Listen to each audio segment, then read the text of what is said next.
The inaugural session has fittingly set the tone for this morning. We will now begin the panel discussion.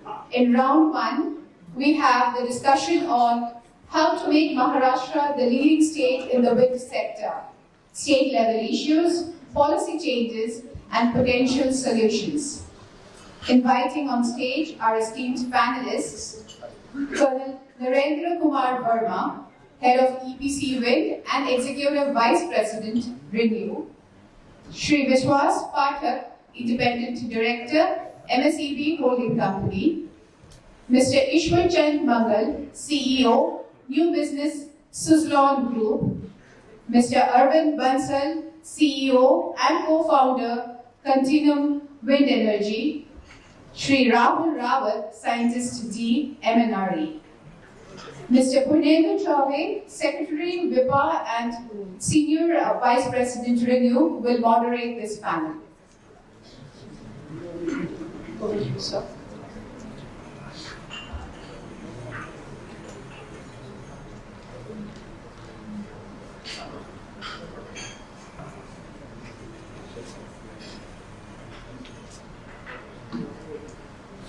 Should we start or should we wait for Rahul to call? Can someone call? We can start.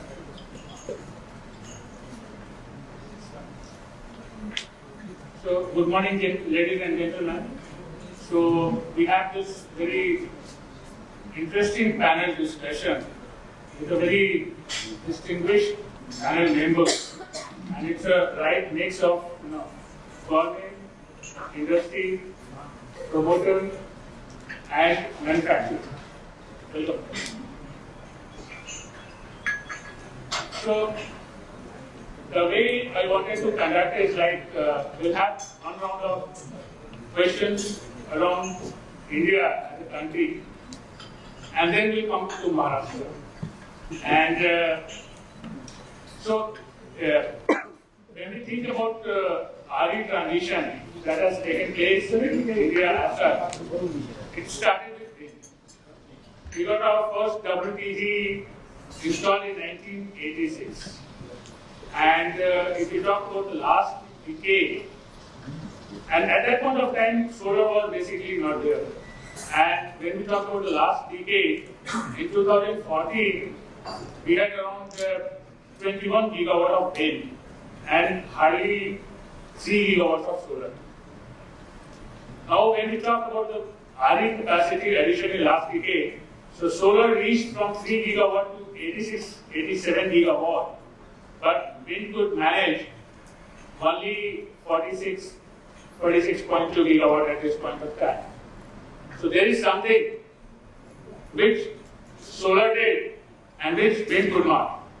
So, and that's something which had been kind of, there must be some challenges around wind deployment. There was some policy and regulatory shifts also from we changed to the competitive bidding. So all that stuff that took place. So at this point of time, I'd like to ask this question to Colonel Verma. And he has been actively engaged in the deployment of projects in the last decade. He had been with 𝐏𝐴𝐚𝐲, which is very active in CNI space. He had been with G also. So why the commensurate growth in the wind energy could not happen, which happened in solar? So, Colonel. Thank you, Punendu, and thank you for inviting me to this panel here. See, I have done almost about 20 gigawatt of wind in the last 15 years with most of the leading OEMs, starting from 𝑚NRE, Suzlon, 𝑠TAR, G. I've also been fortunate to be doing a bit of solar when I was in 𝐏𝐴𝐚𝐬𝐴, and now I'm with Renewable Power, where again I'm handling wind. I think there are a couple of reasons why I would say that the wind probably has not been able to keep up on the volumes as when we compare to solar. And these reasons are not just pure execution problems, or I think a lot of it also emerges from the priorities that the government has also given. If you look at, if today the wind auctions are being done through what? 𝑠TATE, And what's the full form of SECI?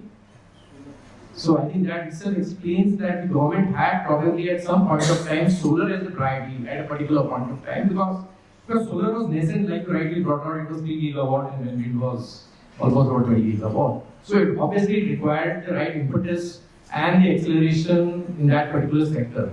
And solar then picked up, and I think the wind also would have kept up with it, there's no doubt about it. But if you go back on the journey of the last 15 years in wind policy space itself, we have moved from FID regime to the reverse bidding and open bidding, what we have done that, and I think we were a little late in that. And I think the bidding brought in a lot of investment that would have come a little earlier. It was a closed sector. For whatever reasons, I think the esteemed panelists here have spent more time in the industry than probably I have spent. And there were many reasons why the thing didn't really grow up there. So that would be one reason, I would say. But now it is surely catching up. There's no doubt about it. And I think in our morning discussion, we already highlighted as to why solar alone cannot really meet the requirements of the nation. Now the execution, there's no doubt about it that wind is much more complex and more complicated and in terms of execution.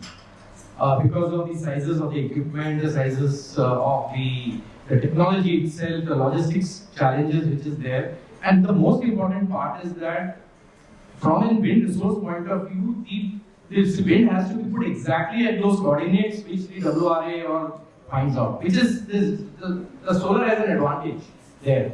That if there is a problem in one particular area, it can always switch to another area within the same district. It really makes not too much of a difference there from a resource point of view. I think that also helps probably for the solar to be a little more flexible in terms of the challenges that the wind currently faces on that. I know the right-of-way challenges are there, the execution challenges are all there in both sides. It's not easy in either way. But the gestation time that the solar has, you can start a project and close it within a particular short period of time. And you know how the gestation time in wind, right from resource assessment till the execution of the wind. So there are many factors which is there. And I'm sure we will have to address those factors which have been rightly brought out in the morning session there. I'm sure we'll catch up on those. We need to, as Peter pointed out, that it is something which is very much necessary for the operation of the grid also. Absolutely. The inertia load that it is offering. So I'll come back to you again, Colonel Verma. So from when we talk about Maharashtra, so currently Maharashtra is having around 5.2 gigawatt of wind capacity. Out of 46, the country is having. It's close to 12%, sir.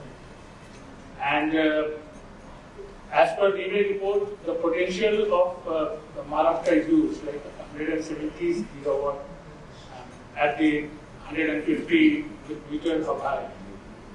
So very clearly, Maharashtra has to play a very, very important role.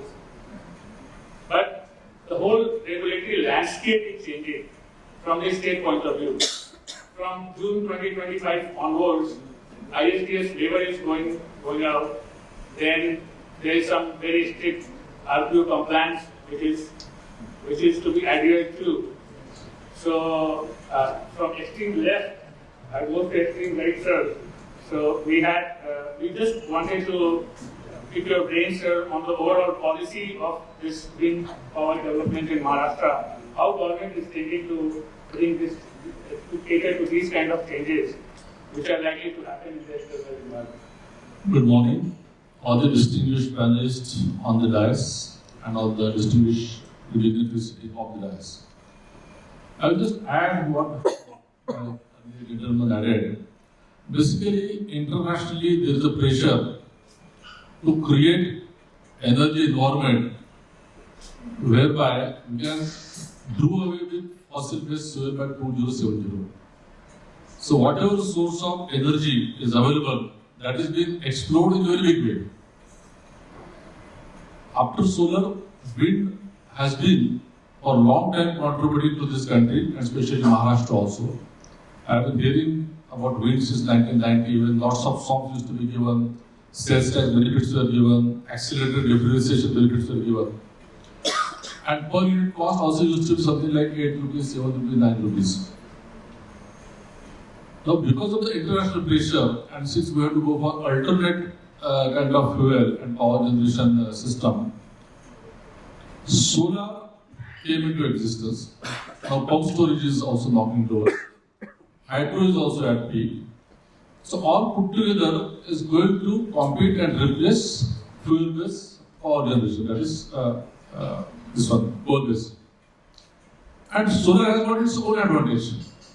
Now I would say, as of today, wind sector has got its competition with solar. Because solar, that way, is a semi-firm power, you can say. It is available for 365 days, though for half of the day. Whereas wind has got its own advantages and disadvantages. It may be available for 24/7, but for 2 months or 3 months. And then again, the demand and supply cycle of all across the country is also going against wind. In the month of June and July, when wind generation is more, that power requirement by and large is less. So these are the challenges before wind, and I think you are taking up based on the best turbines are being produced, issues are being dealt with. You are also competing now in terms of per unit cost to the extent, I think, to the extent of 3 rupees now from 7 rupees. So these are the challenges. As far as Maharashtra is concerned, Maharashtra has come out with policy in 2020, whereby additional 2,500 megawatt wind is going to be added. Now certainly there are challenges, I fully agree. Maharashtra is facing more issues because Maharashtra, that way is a mature state, and the law, some processes are also set. Other states, just to attract investment, at times are liberal. But I got some suggestions whereby we need to improve in terms of time, turnaround time, which will do that. And there are some right of way issues also involved. So right of way issues which are involved in terms of law and order will certainly take up with our energy minister, who is also home minister. I also suggest you also make representation. But at times I observe this all business fraternity upon aggregators. We want 500 acres of land, 1,000 hectares of land, and all that thing. And first this to start with the aggregator and developer. So whatever the terms and conditions, probably they are not met with. So then these local people get involved. So there are the issues. But certainly as a government, we ensure that you are not facing such kind of hardship. We will work on that. Thank you. Anything on RPO compliance, sir? Because we are hearing that this RPO which has been passed through a legislative act, and it is something which will be very strictly enforced. So this kind of messaging that we are getting from centers, or how do you want to take it? Because this will create a demand for the RE. Yes, certainly. See, look at the 2014 onwards, the outlook of central government. So whatever is required, whether it is RPO, they are helping to work on that. Like through RDSS, government is spending almost like 45,000 crores in Maharashtra, around 4 lakh crores in all over India. So they are strengthening the network. And while doing that, there are some prudential financial norms also. There are certain environmental norms also being made with. So central government's policy is very clear. Whatever is required, and especially in terms of RPO, government will push it. And again, I'm telling you, we have to get away with coal-based power plants. Therefore, we have to encourage all these renewable energy power generations by giving every possible soft and by making every possible law stricter and stricter. So, sir, just to add, there is a complete shift in the way bidding used to happen, like from plain vanilla solar to plain vanilla wind to there are a lot of RTC, FDRE, command dispatchable RE kind of tenders, which are often these days. And in most of these tenders, wind is going to play a very important role. And for deployment of these wind projects, developer community is looking at Maharashtra as one of the destination states. And that's why from developer side, we wish Maharashtra to kind of facilitate the deployment of projects, the ROW, the approvals, so all those things need to be expedited, and that will be a humble request from the developer side, sir. See, in Maharashtra, we have got first lady chief secretary as officer, we have got lady as a DGP, and we have got lady director general for MEDA also. So you will find whatever your expectations are, that will be met with. Good. So, from now I'll come to you, Arvind. So, you have the experience of deploying projects in Maharashtra, and that too great, right? So, what kind of challenge? I think it was a bit early, but what kind of challenges that you faced, and especially when I talk about the CNI community. So, CNI also, most of the industries, they are looking for RTC kind of power these days. They don't want pure vanilla, pure solar, pure wind. So in RTC also, wind is playing a very important role. And again, Maharashtra is something we are looking at. How has been your experience of deploying projects in Maharashtra, and what messages that will give to the developers? Right? And do you plan to come up with more projects in Maharashtra? Thank you, Renendra. Thanks for having me here. We built a 200 megawatt project in 𝑠t𝑎𝑡𝑒 in 2013 and 14. And when we built it, it was the single largest wind farm built by any activity in the country. So we took a huge challenge. But we faced much more challenges than we had signed up for. The key issues that we faced were in three categories. We faced tremendous right-of-way issues, which is very chronicled by Pathak today earlier. We faced tremendous issues with data clearances, and we faced almost 2.5-year delay in execution of PPAs. To the extent that a small capacity of 6.3 megawatts, for which it was supposed to be a 13-year PPA, is still in litigation. 13 years would have completed in a year and a half from now, but the PPA is not yet. So I think that was quite an experience for us. It almost drove our company to bankruptcy. The PPAs were not in place, we were not getting collections.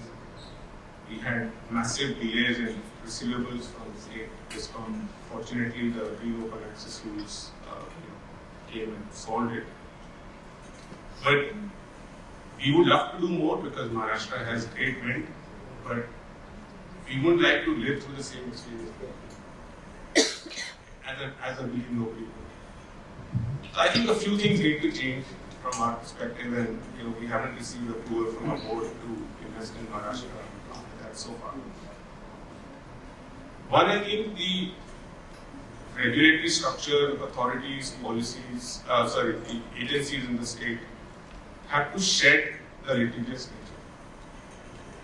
nature. It just doesn't end. As Parag mentioned today, the wind zone issue has been going on for 10 years. Twice or thrice the petition has been disposed of, but it still keeps on haunting the industry.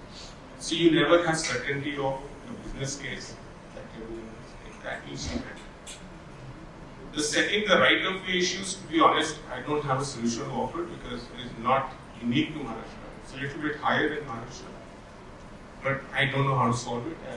As Pathak very rightly said, the issues get created because of the involvement of aggregators and the general perception that industry squeezes out the local population and doesn't give them the due. So I don't know what is the specific solution. I don't have an answer to that. I don't know what government can do it except providing more coordinated support, faster response time from police authorities that's been requested by the authorities. But there is no clear-cut solution. The policy level clarity is, I think, very much essential, and the approach needs to be solved rather than drag things. I think there is a kind of positive shift in the way things have improved in recent years. But anything on evacuation, as Chintan mentioned in his inaugural address, that there is likely to be a shift from ISTS to intra-state transmission network, especially for the RE projects, because of transmission level going out and all that. Yes. So I think in that respect, in my opinion, states like Maharashtra, Gujarat, Tamil Nadu, who have rich RE source, they shouldn't be buying anything from us. It's more expensive. Even if there is a waiver, it is a hidden waiver, right? Because you are socializing it on the rest of your DNA. So you're not getting it free. You're actually paying more. The thing that needs to get corrected in the whole sector is the shift from cost of generation to cost of delivered format. And bulk of the progress that has been made on solar is because it is ostensibly cheaper. The headline number is cheaper because you can relate to cost of generation or electricity. But our own calculations, and we are a strong believer in this, is that solar needs to be at least 2.5 to 3 rupees cheaper than wind for it to be same cost of delivered power.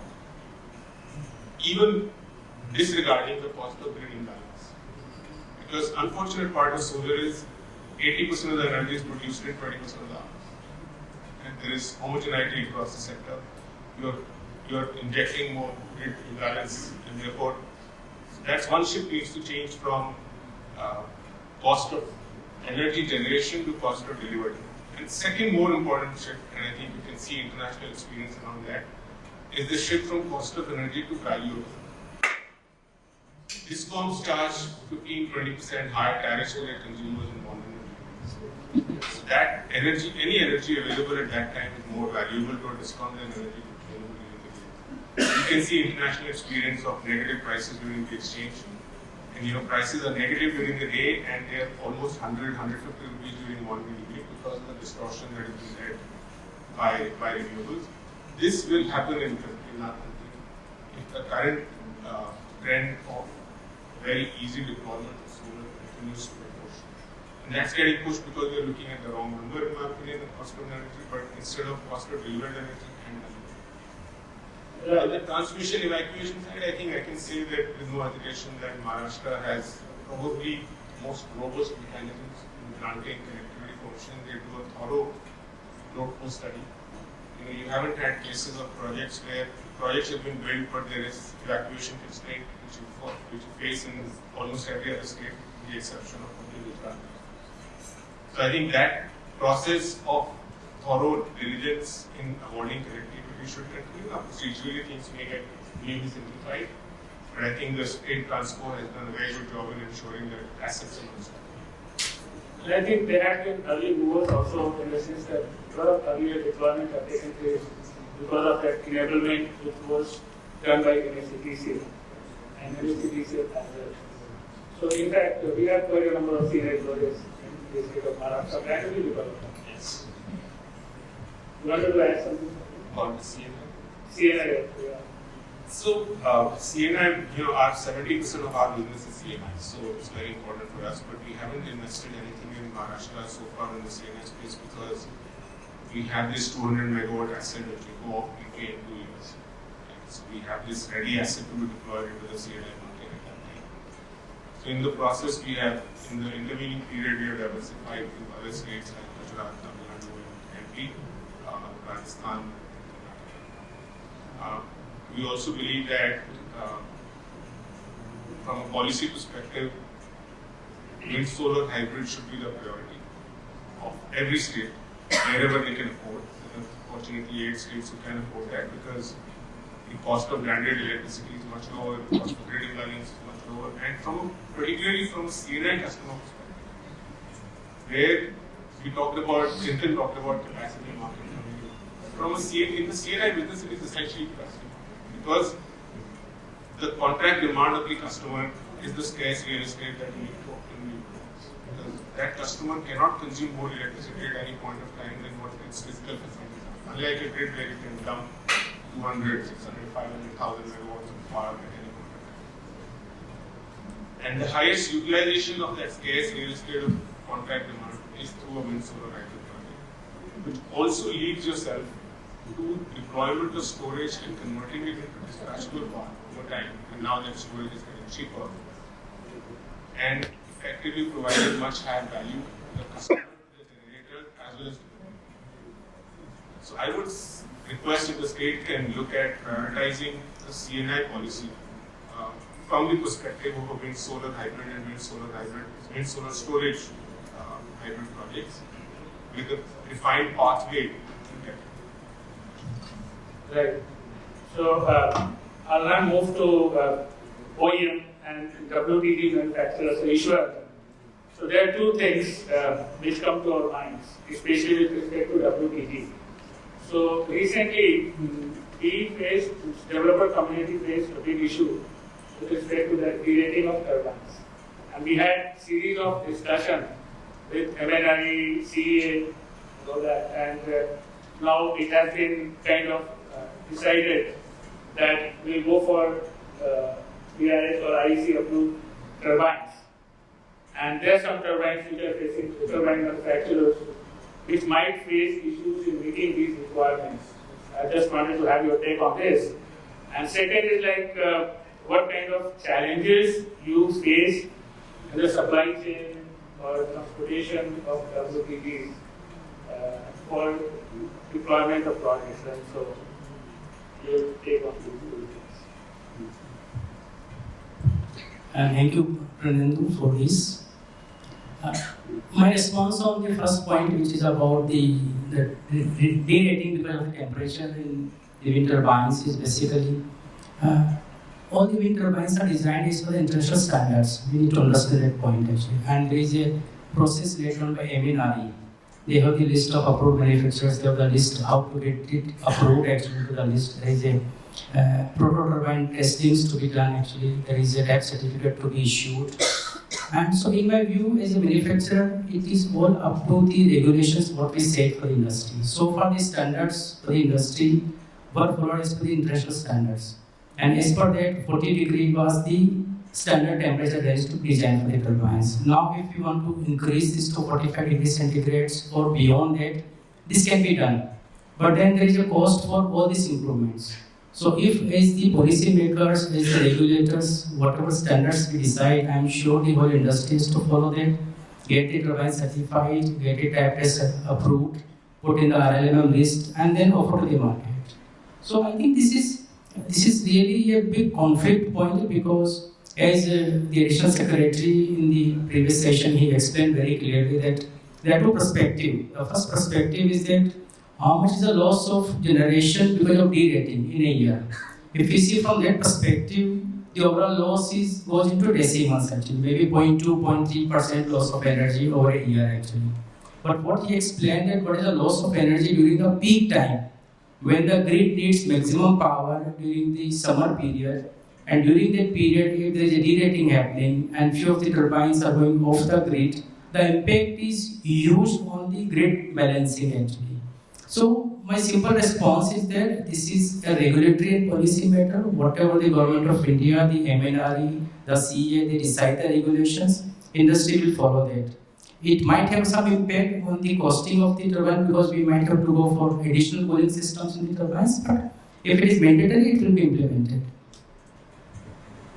And anything about supply chain, substitution of abilities that you can think of? Your supply chain, basically talking about the reference to Maharashtra, we had huge expectations. If I will talk to the advantage, the benefit that I have seen the whole Maharashtra wind cycle since 1986, and taking clue from that, like the whole industry was very excited, seeing the Maharashtra response, the way they were going, the full force into Maharashtra in terms of new policy formation, giving a lot of benefits, incentives, promoting the entire wind energy. And suddenly after around 12, 13 years, 14 years, we saw a big shift in Maharashtra. So we have been talking about why wind is not growing and what is required to be done. In my personal view, the most important point is the alignment between the industry and the policy makers in Maharashtra. I personally see there is some gap in the understanding. If you see fundamentally, whatever the private developers are adding the capacity into renewable space, it is helping the state utility only. We need to understand the RPO obligation is not on the private developers. It is on the state utility, the state GENCO and the state DISCOMs actually. Now, because they don't have a very healthy balance sheets, they don't have the funds to invest into the renewable capacity projects, they are inviting the private developers to come forward. What has happened over the last 10 years in Maharashtra, we see, rather than seeing the RE developers as complementing to the state, they are seeing them as competitors. And because of this shift into the perspective optically into the developers by the policymakers, some gaps are being created. And there is a reason now we are talking about plenty of issues, the micro-setting issue, the banking issue, and the open access charges, XYZ.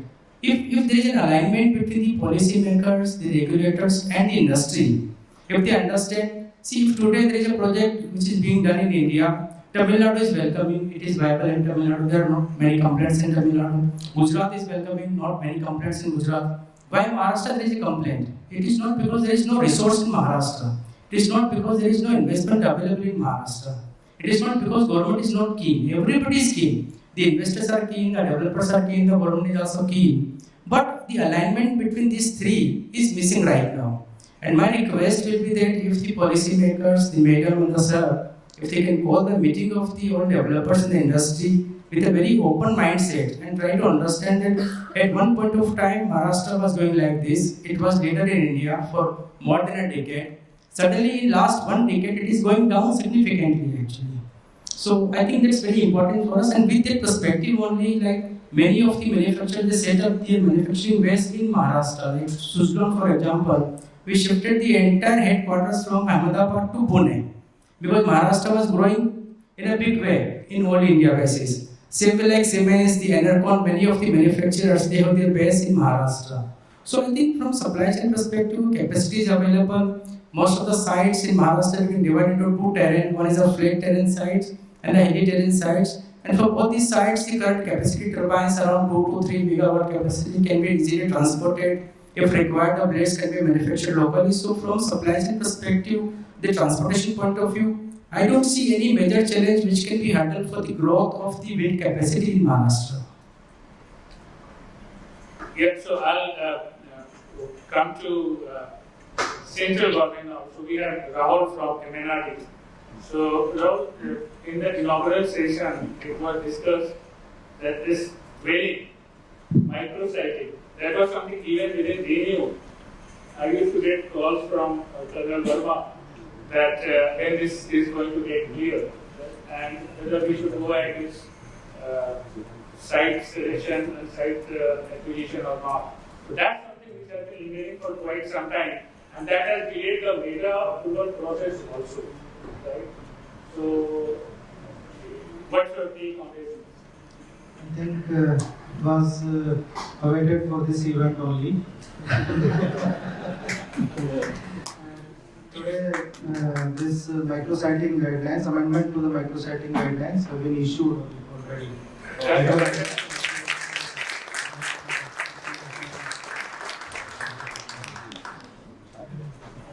Good news is within the project, everything is allowed. Means developer needs to optimize as per their requirement within the project limit. Between two projects, there shall be a distance of 5D/70. The distance should be measured from the center of turbine to turbine. And further, it is also clarified that with the mutual consent within the two projects and different developers, that can be adjusted. If both the project developers are agreed, then the 5D/70 criteria can also be reduced. Further, in case of there is a clarification with respect to if the rotor dia of two different turbines are different. In that case, the higher rotor dia will be used for the calculations. So a great clarity has been done so that there is no ambiguity in reading and going between the lines of the guidelines. With respect to dwelling, its developers shall not site wind turbine within 500 meter of any cluster of dwellings. Now, in place of dwelling, it's a cluster of dwelling. And for the purpose of cluster of dwelling shall mean at least 15 inhabited buildings, unless any state-specific norms is prescribed by the concerned state government. If there is a norm in a particular state, then that norm will follow. Like in Gujarat, there is a meaning there is a definition of dwelling as per the pollution control guidelines. If there is some such definition of dwelling, in that case that will prevail.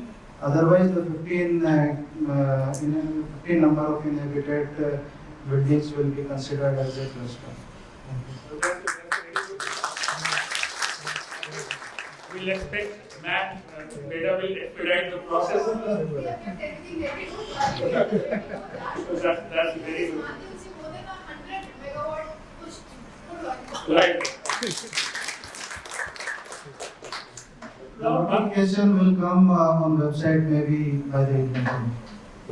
Yeah, so when we see from regulatory perspective or the external environmental perspective, and then again from the ministry perspective, the kind of support that we get from both the central and state government, that is amazing. Even at center in Delhi, every month we have our developers meet, solar, wind manufacturers meet with the secretary MNRE. And we can, and it goes on for 2 hours, 2.5 hours, and we discuss all the issues, and we get all kinds of support, right, in getting our issues sorted out, and we wish that this will continue. Now, one thing, this empowering of WTGs that is being talked about, I think Maharashtra is also having this potential of around 3.5 GW. So, do you see this coming, or it is having its own challenges, especially from evacuation or commercial angles? It certainly has some challenges, but let me inform you that at the time of consultations and when the new repowering policy was being framed, one of the case study was from Maharashtra only, on which everything was developed and the financial model and everything was developed with the help of some think tanks. Maharashtra has a potential, and with the new guidelines, which microsite guideline, it will also help the since we have done away with any restrictions within the project. So micrositing within the project for a repowering project will also help. This notification also mentioned that these will assist in repowering and intercropping, as the investor developer will have no constraint with minimum distance within the available land. So this will help in repowering also, and Maharashtra will certainly get. Maharashtra has, I think, as you rightly mentioned, more than 3 GW of potentials for repowering, and it's one of the initial, few of the initial projects which came up in the country was in Maharashtra, and MNRE also on some of the old wind turbines, so which can be exploited. That's very good news. Sir, Pathak sir, I'll come to you. There's 2 things from the developer side. One is like most of us are getting our PPAs expired because they have completed their 10 years tenure and they are likely to get renewed. So that we would like to have some support from the ministry, the government. And second, that wind solar hybrid policy that is due for quite some time. I think already you started working on it. That's something which will give clarity to the developer. And so these 2 things are something that we are requesting your support on. Before that, much has been talked about transmission company of Maharashtra. I'll add one more thing, that while issuing grid connectivity or while issuing any capacity, we ensure that developer is very serious and he has made some progress. Otherwise, earlier they used to just block the capacity and then they used to put us in trouble. So we are very clear on that, and Maharashtra, I think, the positive. As far as PPAs are concerned, see, look at the priority of the government of Maharashtra. We want power to be catered at the cheapest possible way. We introduced the concept like merit order dispatch, and therefore whichever power is available at whatever good rate will always be welcome. Therefore, in terms of expiry of PPA, if you can offer a rate even better than what you used to get, because your capacity charges or your capex is already met with. So if we talk about better rates, I think that power will also be accepted automatically because government is helping to buy a cheaper power and cater to the customers a cheaper power. Thank you. And as for hybrid is concerned, Madam has already. Yeah, that's already started. We just wanted to be precise. So, Ishwar, one thing, especially in the WPD space, when do you see, in what year do you see the country will become self-reliant? Will not be dependent on outside manufacturers for WPD? Do you have any cases around it or any thoughts on it? Because we are, most of the developers, we are looking at overseas WPD suppliers, and they are kind of flooding this market. But we need to have Make in India. So, any thoughts about it? Yeah. So I think you can really see in the wind sector, the whole technology is fully transferred and localized in India. This is one sector in the entire RE space where we don't depend on any other country outside India. From the technology perspective, we are fully dependent within India. If you see from the supply chain based perspective, like all the components, right from a small bolt to the blades of the wind turbines, India has developed the capabilities for local manufacturing. If you see from the capacity build point of view, the domestic manufacturers, they have enough capacity which is being installed today in the country, more than that. So from the ecosystem perspective, the technology, the supply chain capabilities, the manufacturing base, the capex required into all these things. Most important second element is the knowledge and the skills. Today we don't depend on even a single expert into the wind turbine manufacturing. The whole knowledge, the whole skills, the manpower base is fully developed within India. The third perspective is that today from India we are exporting turbines. Even I can talk in the year 2010 itself.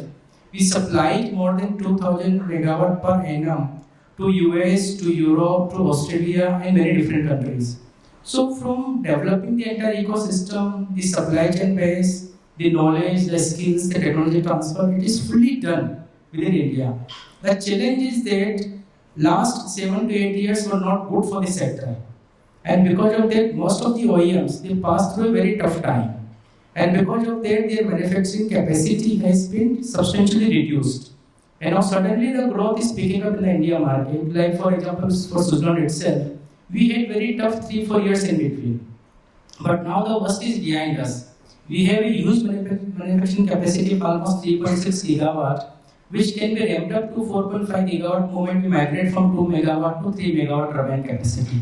So like this, if you see the other domestic manufacturers, there is enough capacity, but the decision to buy Indian turbine or to buy a Chinese turbine or the other country turbine, it's entirely up to the developer. So I think the better answer for this question we can get from Mr. 𝐼𝐧𝐝 that why Indians are not the preferred OEMs and why like the developers prefer the other country OEMs. Yeah, You put me on the spot there, unfortunately, but no. So I think we have so far not bought a single Chinese turbine so far. I think if you look at the overall cost of a turbine, which is the cost of procurement, installation, and the idle time you face in commissioning it, I think at the face of it, the Chinese turbines are very expensive because you have to face hurdles in commissioning in technical specification. But the turbines that we buy from Suzlon or 𝐼𝐧𝐼𝐚 or domestically manufactured turbines from 𝐿𝑒𝑣𝑒𝑙 or 𝐺, you don't face that challenge. In our assessment, while the procurement cost will be cheaper, and the same logic that I was giving on the cost of energy, it is not the cost of generation, it's the cost of delivered energy that matters. I think for the turbines also, overall cost of ownership is lower for a turbine made in India and a turbine procured from China. We are still very much buying all of the turbines which are made in India, buying Indian manufacturers which are like Suzlon, 𝐿𝑒𝑣𝑒𝑙, inox, and some capacity from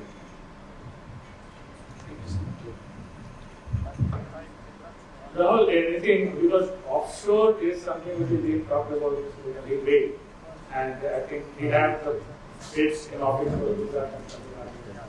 Maharashtra, they say that the topography of the coastline is not very much suitable for the offshore. Any thoughts when you discuss about Maharashtra and offshore plan?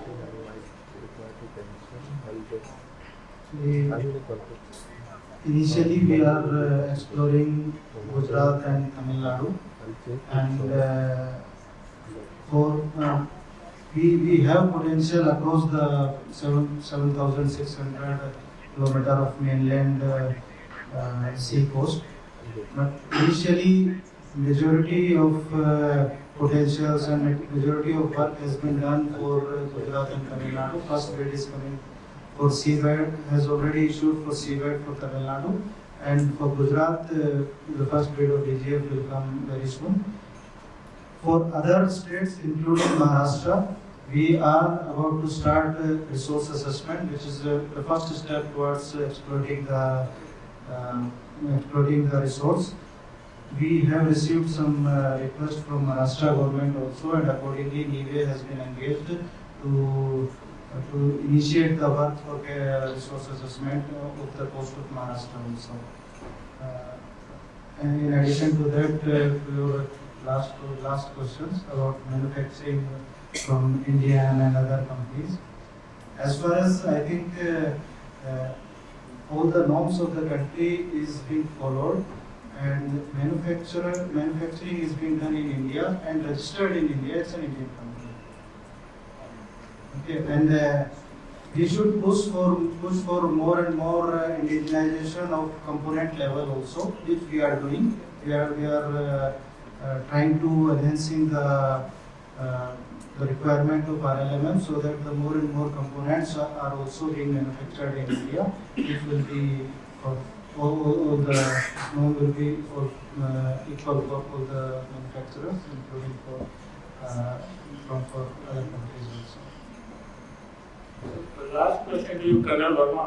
So we have talked about a lot of issues in the deployment of projects, ROW, then approvals and all that. But there must be something good also about Maharashtra, because of which developers are flocking in Maharashtra only. What 2-3 things, very good things that you can talk about what is happening in Maharashtra? Like we great, but we build projects over here. Right? And it's not only that WRA gives us the permission or when resource is good, but there must be some enablement which is being done by the system, which is kind of motivating us or catalyzing us to come to the stage and deploy knowledge. So would you like to focus on one or two of these? It's a very good question, and I think while we talk about challenges, it's also important to look at the good side of it. I think like Mr. 𝐼𝐴𝐺𝐻 also mentioned, Maharashtra was one of the leading states, and I think if we fix those small gaps which we highlighted in today's discussion, I think we surely will be. I think the few advantages that Maharashtra has, I would say, in addition to the wind resource, I think the infrastructure is really good. Most of the sites, the connectivity, road and logistics is reasonably good. I think if we look beyond the waves that what we see, the local ROW and things of that kind, if we are able to really reach out to the administration and we are able to connect to them and seek their support, we really can see a response. There is no doubt about it. Okay. Just to give an example, in the last about 7 days, 8 days, we were able to reach out to the DGP Maharashtra. She guided us to the IGP. I met the IG range yesterday. And all of them have been very, very positive on extending the support. They have given all the details that's possible. And I clearly see that there is a resolve within the state government and the administration to ensure that Maharashtra remains an attraction for investment. I think as long as that resolution is there and the intent is there, I think we'll come out of this bad phase that what we are looking at. I'm hopeful on that. I think that's a few things I would say on Maharashtra. Yeah. Just to add, we have 3 clear advantages in Maharashtra. First is a fully mature wind industry. We have seen that it was rolling the whole country with the highest capacity for a decade or more actually. Second most important, the highest FDI destination in the country, where the foreign direct investment is coming in Maharashtra. And third most important, we have the most green-friendly corporates in Maharashtra and the industries, and which is a very big pull for the entire RE development in Maharashtra. any closing comment from any of you, sir? So before we move to the question and answer session. Question from all. Actually, just any question for Pathak sir from the audience, sir, actually. So,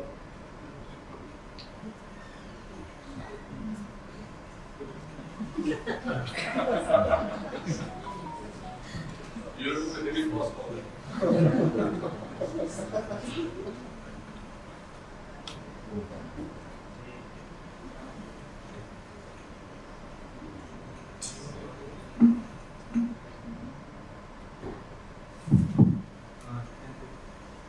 Of these particular questions for you. What we see as far as RW is concerned, across there is one common parameter which creates water. That is the location of the substation. The moment the substation is known, people will, and it is known for renewables. Automatically there is a rush over there to buy out. It will also create a high expectation from the locals also in terms of the sort of benefit they will get to derive, which is not bad. But this creates a complex situation. So, at least CTU has come out with a new regulation. We see as for a regulation for CTU. But essentially, if you got land, you can actually apply to CTU and they will come to your doorstep with a connection. That means you identify area. You know this area quite well, and then you know that substation is supposed to go only specifically for you. So, the rush, particularly that location is not there. Same concept, 𝐏𝐴𝐚𝐬𝐴 is also coming up in Gujarat. Recently, the board has approved that if you have a 100 megawatt site, your site, you terrace will not say no. You come to your doorstep. I think going forward, this is one of the methods to resolve the ROI. Where essentially, if I develop a particular land area, either for wind or for solar, in Maharashtra, and I know this is the area I know quite well. If I apply to Maharashtra, I'm a serious developer. The Maharashtra essentially can plan this smoke facility to my doorstep. There is a huge amount of problem that we resolve. So this is something which is a suggestion or a question. Even Maharashtra also think on similar lines. I think Chintan has given good suggestions, rather than question, it is a suggestion. And we need to implement on that. See, as far as S2 is concerned, they are now really acting very proactively. They at their own identify the requirement of the substation and they go ahead with that. Or if any developer applies for that, we ensure that he is a very serious candidate, and then only we are going ahead with. As far as other issues are concerned, it is a matter of concern. Our energy minister is also home minister, so we take it up with him because this ROW issues, because of the political reasons and all that thing, it's happening, which we will deal with. Thank you. So, sir has to leave. I'll request the other panelists to just wait for.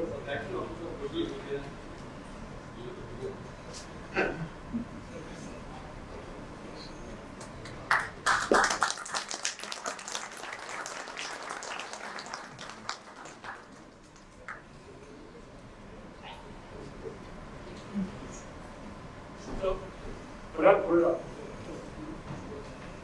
So, we have around 5-7 minutes for question and answers. Q&A session with other panelists. If anyone has any question to the audience.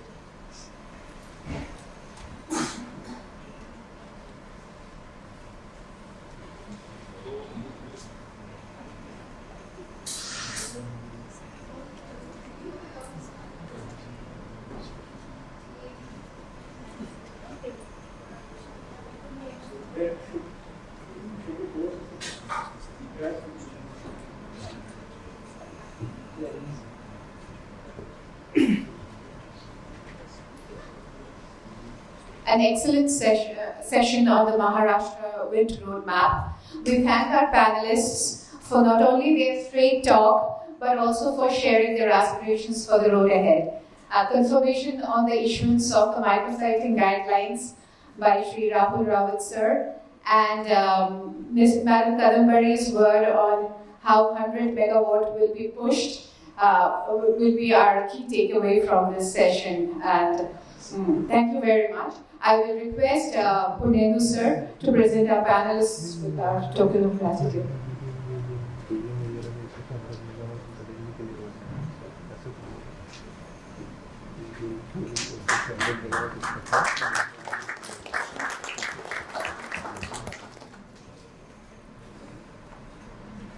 you.